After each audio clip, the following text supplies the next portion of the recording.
Bismillahirrahmanirrahim. Assalamualaikum warahmatullahi wabarakatuh. Alhamdulillahirabbil alamin. Allahumma shalli wa sallim wa barik ala sayyidina Muhammadin wa ala alihi wa ashabihi ajmain, amma ba'du. Fa ya ibadallah, ittaqullaha haqqa tuqatih wa la tamutunna illa wa antum muslimun. Rabbi a'udzubika min hamazati syayatin wa a'udzubika rabbi ayyahdurun. Shadaqallahul azim. Kita awali dengan melafadzkan basmalah bersama-sama. Bismillahirrahmanirrahim. Baik ya, ukhti fillah rahimakumullah. Alhamdulillah para dai misi akhwat yang dimuliakan oleh Allah. Kita panjatkan puja dan puji syukur hanya kepada Allah Subhanahu wa taala yang telah memberikan hidayah, nikmat yang paling besar pada kita, yaitu nikmat iman dan Islam. Mudah-mudahan kita jaga nikmat ini sampai kita mati dalam keadaan Islam. Shalawat dan salam kepada junjungan kita tercinta Nabi kita Muhammad SAW dengan para istri beliau yang telah mengajarkan dan mencontohkan bagaimana menjadi muslimah yang baik, bagaimana menjadi seorang akhwat yang taat, menjadi seorang ummahat yang menjaga ketakwanya kepada Allah dalam kapasitas beliau sebagai seorang baik ummahatul mukmin ya, maupun sebagai seorang yang disebut maratus solihah. Dan mudah-mudahan antuna sekalian semua yang hadir di sini ya menjadi para wanita-wanita solihah, muslimah-muslimah yang solihah yang kelak mendapatkan syafaatnya di yaumul qiyamah. Amin ya rabbal alamin. Baik ya, kita akan membicarakan satu topik kali ini tentang sikap ya, perbedaan sikap antara murtadin dan mu'alaf. Kita banyak menemukan kasus ya di lapangan dan fakta di lapangan gitu ya, lebih tepatnya bisa dibilang begitu, bahwa apabila seseorang itu memeluk agama Islam dari non-muslim menjadi muslim ya, menjadi muslimah ya, karena ini kajiannya khusus para akhwat di dai misi akhwat ini, maka kita bicara ya terbatas hanya di kalangan para akhwat ya, jadi khusus untuk para muslimah. Jadi ketika seorang wanita non-muslim kemudian menjadi muslimah, ini otomatis berubah total ya. Perubahan itu lahir batin. Secara lahiriah atau secara zahiriyahnya itu yang paling gampang adalah contohnya apa? Ya, menutup aurat. Yang tadinya ya membuka aurat, tidak mengenal mana batasan aurat, kemudian setelah dia syahadat masuk Islam, dia menjadi muslimah, kemudian dia menutup auratnya gitu ya, dengan cara-cara yang tentu sudah diajarkan ya oleh Nabi dan para istri-istri beliau, juga anak-anak beliau ya. Nah kemudian secara batiniah juga berubah ya. Tadi kan yang secara zahiri yang kelihatan, yang nggak kelihatan ini juga berubah. Contohnya apa yang nggak kelihatan itu? Sifat, betul, bisa ya. Dan ini macam-macam, ini pengalaman, mungkin karena Diva juga dulunya bukan Islam ya, kemudian jadi Islam ya. Jadi sifat karakter, betul sekali. Banyak orang yang kemudian dengan jujur dia bercerita ya, perubahan sikap dan sifat ya ketika dia sebelum menjadi Islam, setelah dia kemudian menjadi muslimah gitu ya. Nah, ini contoh ya. Di sisi yang sebaliknya, para murtadin juga sama ya. Terjadi perubahan yang drastis. Ketika dia jadi muslimah, kemudian dia murtad keluar dari Islam, juga secara fisik maupun secara non fisik, atau baik secara fisik maupun batiniah juga berbeda. Ya kebalikannya aja ya. Kalau secara fisik contohnya misalnya tadinya berhijab, kemudian setelah murtad otomatis lepas hijab ya, dia bisa pakai baju bebas model apa saja gitu ya. Tidak ada larangan di dalam agama barunya kan begitu ya. Nah, kemudian secara batin juga sama ya. Yang tadinya yang tadinya ketika jadi muslimah itu dia sangat takzim sama orang tuanya, sangat menghormati orang tuanya ya, dia sangat birrul walidain terhadap orang tuanya, akhlaknya begitu luar biasa. Ketika dia sudah murtad, nah ini biasanya gitu ya, terjadi ya banyak kemerosotan moral. Yang tadinya ketika dia jadi muslimah dia jaga auratnya gitu ya, dia jaga pandangannya karena di Islam mengajarkan demikian.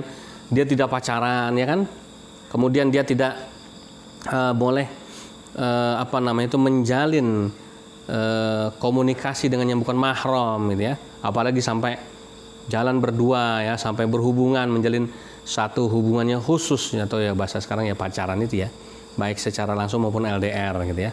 Nah, kemudian ketika dia murtad, ini larangan ini, adab-adab akhlak-akhlak ini hilang. Dia ketemu secara apa namanya tuh ini ya, yang kelihatan aja. Dia ketemu sama laki-laki yang bukan non muslim, yang bukan muhrimnya aja, salamannya saja ketika dia jadi muslimah sama setelah dia murtad beda sama. Beda. Ketika dia jadi muslimah, salaman sama laki-laki yang bukan muhrim atau bukan mahramnya, mesti dia cukup begini saja kan gitu ya. Nah, setelah dia murtad, otomatis salamannya langsung nyosor cipiki salaman biasa gitu ya, wah luar biasa dengan penuh kehangatan dan sebagainya. Nah ini contoh gitu ya. Kemudian tadi sifat-sifat juga berubah otomatis ya, dengan orang tua ya, dengan saudara-saudara otomatis terjadi perubahan yang besar. Nah, disinilah yang akan kita kaji ya. Mungkin faktornya karena kebenaran firman Allah dalam Al-Qur'an gitu ya, yang dengan jelas kan Allah mengatakan begini, Allah waliyul ladzina amanu yukhrijuhum minadz zulumati ilan nur wal ladzina kafaru awliya'uhumut taghut yukhrijunahum minan nuri ila zulumat ya. Jadi faktornya bisa jadi karena kebenaran ayat ini gitu ya. Mungkin ada faktor yang lain juga ya, tapi kalau Abi meyakini, kenapa Abi merujuk pada ayat ini, karena Abi meyakini ini nih, ayat ini yang bicara ini ya. Allah mengatakan Allah waliyul ladzina amanu. Allah itu adalah pelindung orang-orang yang beriman. Ketika si mu'alaf yang dulunya non muslim kemudian masuk Islam menjadi seorang muslimah, maka dia beriman kepada Allah ya. Kemudian apa kata Allah? Allahu waliyul ladzina amanu. Allah itu adalah pelindung orang yang beriman. Yukhrijuhum minadz zulumati ilan nur. Allah kemudian mengeluarkan si mu'alaf ini, si muslimah ini, mu'alaf muslimah ini dari kegelapan kepada cahaya Allah. Jadi orang yang tadinya ada di kegelapan kemudian tiba-tiba ada cahaya, ya otomatis berubah lebih baik. Kan gitu logika berpikir gitu ya. Di Al-Qur'an sudah disebut nih. Sebaliknya, walladzina kafaru awliya'uhumut taghut, dan orang-orang kafir itu ya, pemimpin mereka atau pelindung mereka itu adalah taghut, berhala. Ya. Tuhan-tuhan yang disembah selain Allah, ya. Maka ketika dia sudah mencari pelindung selain Allah, yukhrijunahum minan nuri ila zulumat, maka pelindung itu justru mengeluarkan mereka dari cahaya kepada kegelapan. Bayangkan kita tadinya padang, terang, nyala lampu, tahu-tahu mati, pluk, kira-kira gelegepan nggak? Terjadi chaos, ya. Jadi gelegepan, teriak, ya kan, wah ini kemana? Pada bingung, ya. Semakin lama semakin bingung nggak? Baru mati lampu sebentar aja, yang pertama kali ribut apa? Teriak kan semua. Oh, mati lampu nih, gitu ya. Kalau lama-lama nggak nyala-nyala lampunya, gelap terus, kira-kira terjadi huru-hara nggak itu? Oh iya, nabrak sono, nabrak sini kan begitu ya. Ya salah apa namanya itu jalan ya kan. Kemudian ribut ya karena nggak bisa ngelihat satu sama lain kan begitu. Nah, jadi gambaran di Al-Qur'an itu seperti itu. Maka menggambarkan kondisi mu'alaf dan murtadin yang paling real dan paling gampang seperti yang dikatakan di Al-Qur'an tadi, surat Al-Baqarah tadi. Jelas ya? Oke, itu dulu penjelasan dari Abi. Kita pertajam dengan diskusi, tapi karena ini waktunya terbatas, cukup 2 orang akhwat saja yang mau bertanya. Silakan, yang pertama siapa? Saya, Bi. Ya, Arin silakan. Iya, Bi, betul. Jadi ketika dia murtad, betul-betul menjadi seorang haters. Jangankan sama Islam, sama orang tuanya, sama saudara sekandungnya aja dia benci sekali. Nah, ini tentu sikap yang tidak terpuji yang ditunjukkan sama orang murtadin ini. Nah, ini gimana cara kita mengatasi murtadin seperti ini? Ya, jadi betul ya, banyak contoh ya. Kita banyak nanganin murtadin ya, yang perempuan. Ada beberapa kasus, nggak usah kita sebut namanya gitu ya.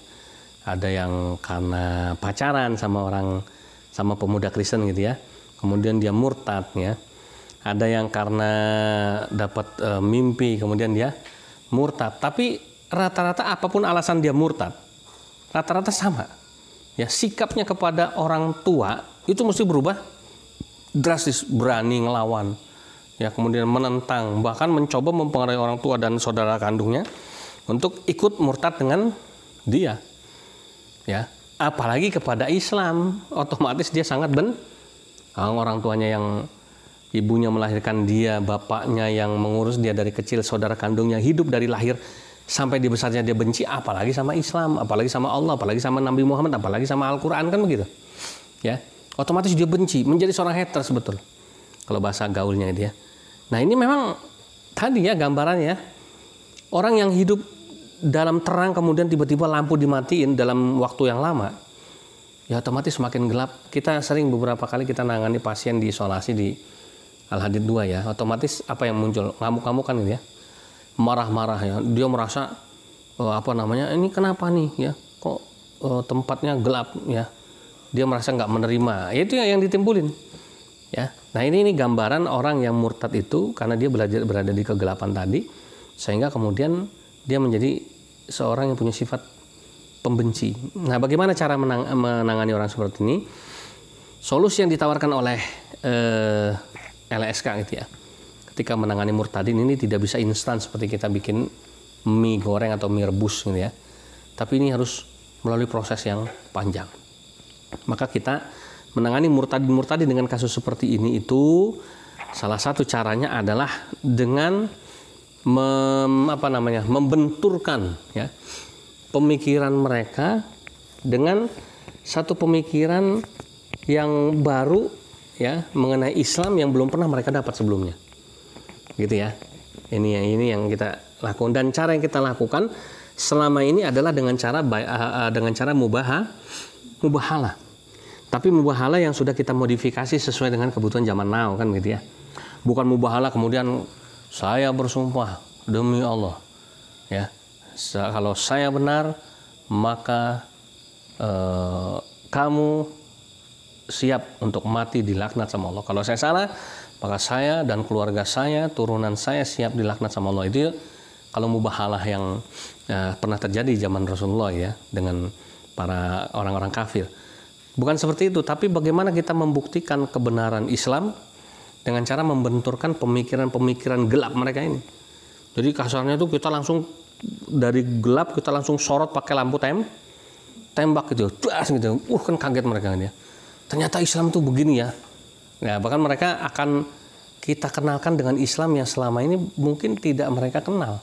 Kan gitu. Banyak para murtadin yang hanya Islam KTP saja. Banyak yang hanya Islam abangan ya. Islam cuma sekedar ritual ya, tapi dia tidak memahami Islam dari sisi konsep ideologinya gitu ya. Kemudian penerapannya ya dalam kehidupan sehari-hari. Maka mereka buta. Mereka ada di dalam kegelapan tadi gitu ya. Itu caranya seperti itu. Oke ya, yang kedua ada lagi? Kamu bertanya? Saya, Bi. Oh ya, silakan. Diva. Begini, Bi, kalau saya malah kebalikannya dari Mbak Arin. Setelah saya jadi Islam, sifat buruk saya berubah total. Yang pertamanya pemarah, sensian, sekarang alhamdulillah jadi penyabar dan gak sensian. Menurut Abi gimana?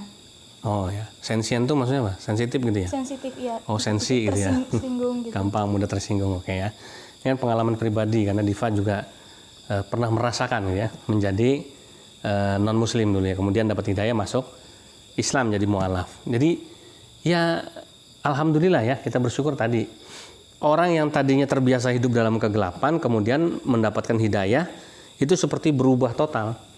Dia memasuki kehidupan yang terang benderang, apa-apa bisa terlihat dengan jelas, kan gitu ya. Dia jalan memasuki satu ruangan nggak meraba-raba, kan begitu, kelihatan, oh di sana ada meja, di sini ada kursi. Saya harus meletakkan piring di dapur begitu ya. Coba kalau mati lampu, naruh piring bisa di ruang tamu gitu ya. Mau wudhu dikira kamar mandi, nggak taunya keran wastafel, kan begitu. Karena yang penting ada keran, ada air ngocor, nggak taunya bukan tempat wudhu, itu adalah keran wastafel. Apakah keran wastafel itu tempat wudhu? Ya bukan gitu ya. Dia nggak ngerti mana ruangan-ruangan yang semestinya tidur, bisa jadi mau tidur mau masuk ke kamar malah masuk ke kamar mandi gitu ya. Karena buta, karena gelap gitu ya. Nah ketika Diva yang dulunya hidup dalam kegelapan kemudian dia menjadi mu'alaf, bersyahadat, masuk Islam, menjadi seorang muslimah, ya, maka dia langsung pindah room gitu ya, ke tempat kehidupan yang penuh dengan cahaya. Maka ya enak aja, enjoy aja, ya, jelas melihatnya, jelas mendengarnya, jalan nggak salah langkah, nggak perlu meraba. Dia mau kemana dia bisa menentukan tempatnya. Oh, saya kalau mau ke masjid ya jaraknya sekian 100 meter dan saya nggak perlu muter-muter. Kenapa? Masjidnya cuma di depan saya kok, kan gitu. Coba kalau gelap, ya kan? Kan kita mesti ngeraba-raba kan? Masjid di sebelah sana bisa jadi kita jalannya ke sana. Masjidnya lurus, jalannya ke kiri ini ya. Itu gambaran orang yang hidup dalam kegelapan. Ya. Maka kemudian ketika dia hidup dalam kehidupan yang penuh dengan cahaya Allah, yang muncul apa? Ya otomatis ya. Dulu pemarah, ngapain harus marah? Sekarang bisa kelihatan semua. Yang mau marah apa kan gitu ya? Benar nggak? Iya. Sekarang kamu mau naruh apa, udah tahu tempatnya di mana. Mau ngambil apa sudah ada tempatnya. Oh, kamu mau minum susu, ambil di kulkas. Mau minum air, ambil di dispenser. Kan begitu, udah tahu tempatnya, gitu ya. Nggak buta lagi, nggak meraba-raba lagi. Coba kalau gelap, emosi, marah, nabrak sono, nabrak sini ya kan, mecahin gelas, nyandung, kakinya cantengan, kesandung malah coba. Wah, apa nggak ngamuk gitu. Nah, itu gambarannya gitu ya. Tapi ketika dia sudah jadi mu'alaf, maka kehidupannya senang, bahagia. Karena semuanya bisa terlihat dengan jelas dan bisa dinikmati. Gitu ya. Kemudian nggak sensian lagi. Ya iyalah. Ya kan, ada orang ngomong, oh, kelihatan itu suara ajan gitu ya. Oh, itu pengumuman orang meninggal gitu ya. Oh, ada yang manggil saya, Mbak Ratna yang manggil. Coba kalau gelap, ada orang ngomong, jangan-jangan ini ngomongin saya nih, kan gitu. Kenapa nggak kelihatan siapa yang ngomong? Yang manggil saya siapa sih tadi? Kan begitu. Yang manggil si A, disangkanya si B. Yang ngomong si C, disangkanya si A. Kenapa nggak kelihatan? Begitu loh. Sekarang udah jelas. Mana panggilan Allah, mana panggilan dakwah, kan itu ya. Mana panggilan ya untuk menyeru kepada ketaatan kepada Allah, bisa dibedain semua, gitu ya. Makanya wajar kalau yang dirasakan Diva seperti itu ya. Oke ya. Baik, mungkin itu dulu diskusi kita untuk Dai Misi Ahwat pada session kali ini. Mudah-mudahan bermanfaat ya, terutama untuk para pendengar, para penonton setia channel Dai Misi Ahwat. Jangan lupa klik apa? Like dulu ya. Kasih tanda like, kemudian subscribe ya, kemudian pencet notifikasi loncengnya dan share kepada ibu-ibu, emak-emak, kepada ahwat-ahwat ya, dimanapun berada yang kita kenal, supaya kita bisa berbagi pengetahuan, berbagi wawasan, bagaimana melindungi diri kita dan keluarga kita agar tidak masuk kepada perangkap pemurtadan ya. Alhamdulillah. Baik, kita tutup dengan baca doa penutup majelis. Subhanakallahumma rabbana wa bihamdika asyhadu an la ilaha illa anta astaghfiruka wa atubu ilaik. Jazakillah khairan katsiran, billahi taufiq wal hidayah. Wassalamualaikum warahmatullahi wabarakatuh.